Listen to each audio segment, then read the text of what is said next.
This is Wretched Radio with Todd Friel. Hi, Pat here. I'm happy to inform you that the company Christmas party will take place on December 23rd, starting at noon in the private room at the Grill House. There will be a cash bar and plenty of drinks. We'll have a small band playing traditional carols. Feel free to sing along, and don't be surprised if our CEO shows up dressed as Santa Claus. A Christmas tree will be lit at 1 p.m. Exchange of gifts among employees can be done at that time. However, no gift should be over $10 to make the giving of gifts easy for everyone's pockets. This gathering is only for employees. A special announcement will be made by our CEO at that time. Merry Christmas to you and your family. Pat here. In no way was yesterday's memo intended to exclude our Jewish employees. We recognize that Hanukkah is an important holiday, which often coincides with Christmas, though unfortunately not this year.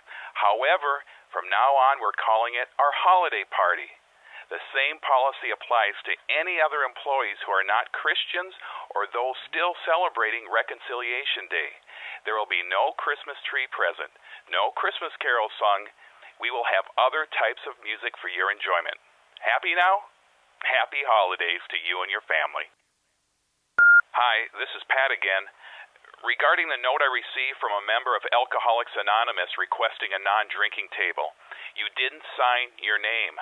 I'm happy to accommodate this request, but if I put a sign on a table that reads AA only, you wouldn't be anonymous anymore. How am I supposed to handle this? Forget about the gifts exchange.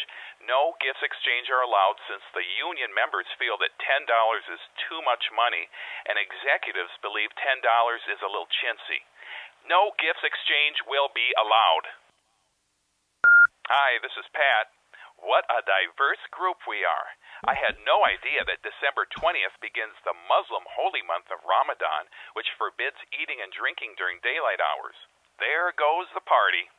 Seriously, we can appreciate how a luncheon at this time of year does not accommodate our Muslim employees' beliefs.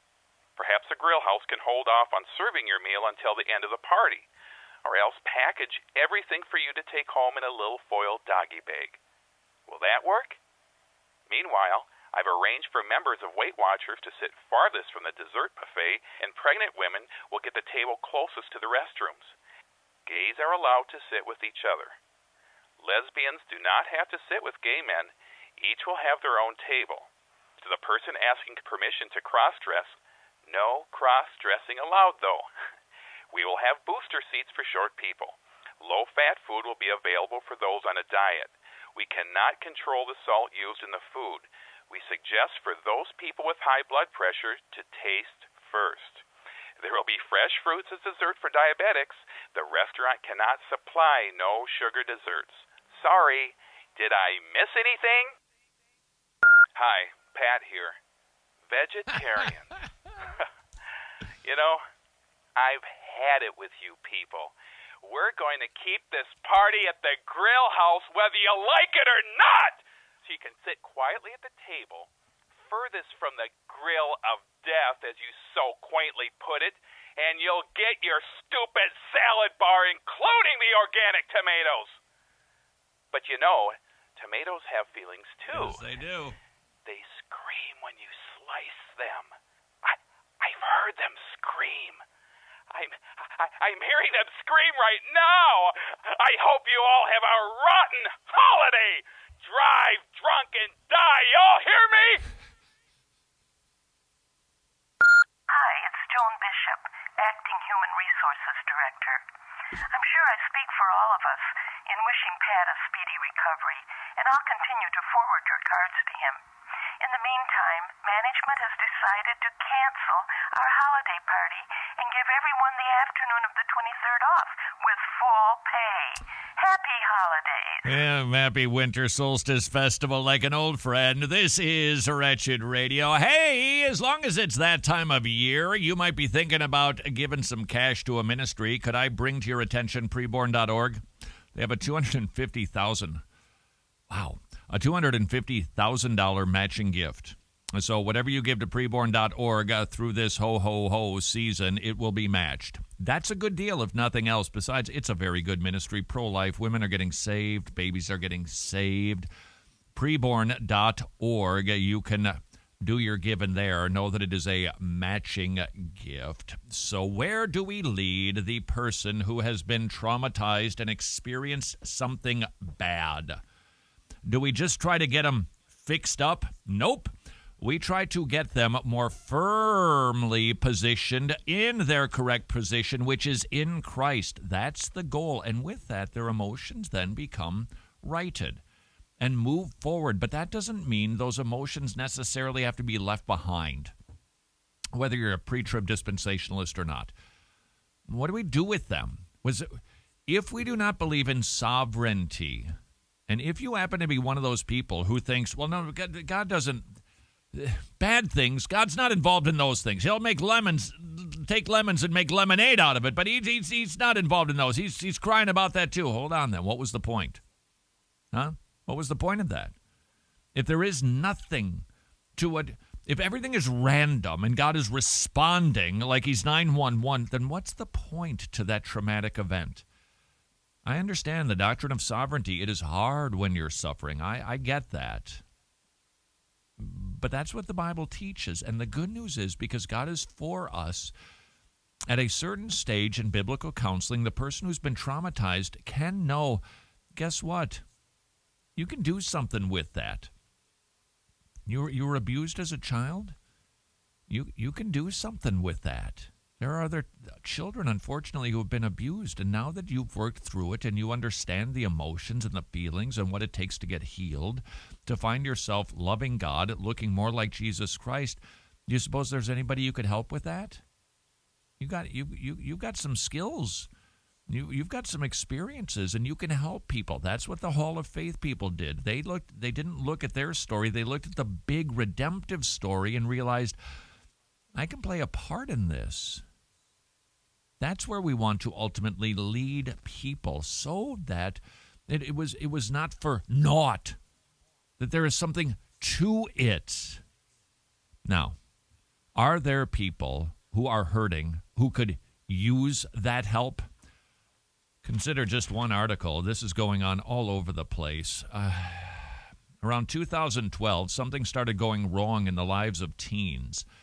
In just 5 years, between 2010 and 2015, the number of U.S. teens who felt useless and joyless, symptoms of depression, if you will, surged 33%.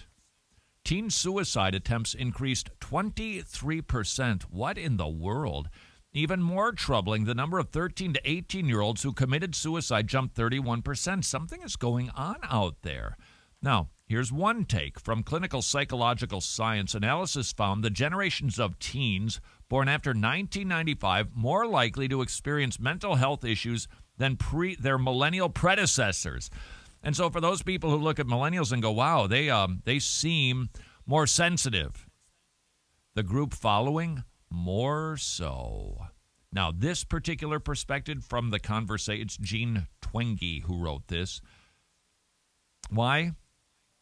All traced back, it seems, to a change in teens' lives. The sudden acceptance of the smartphone. According to Pew Research, smartphone ownership crossed the 50% threshold in late 2012, right when teen depression and suicide began to increase. By 2015, 73% of teens had access to a smartphone. So how does that somehow foster depression? Well, the images that they are seeing are over their heads, and they shouldn't be exposed to those things. The cyberbullying, there is plenty of that, and this is not a progressive issue. This is a human Christian issue. People are getting bullied, they're getting hurt, they're getting exposed to things they shouldn't be seeing. They see everybody's life appears to be fantastic, but theirs, and they think that it's actually linked to that's causing so many teens to be depressed and killing themselves. Teens who spent 5 or more hours a day online were 71% more likely than those who spent less than an hour a day to have at least one suicide risk factor. Suicide risk factors rose significantly after 2 or more hours a day of time online. Are there people who need some help, some counseling? Now, maybe you're thinking counseling. Counseling. Do I need to learn all that stuff? This is discipleship we're talking about here. We're talking about walking alongside of somebody, which is why the pastor should not be the one doing the biblical counseling, at least not the yeoman's work. He can be leading it, but he shouldn't be the one that's doing it. It requires too much energy. It requires too much effort. It requires too much involvement.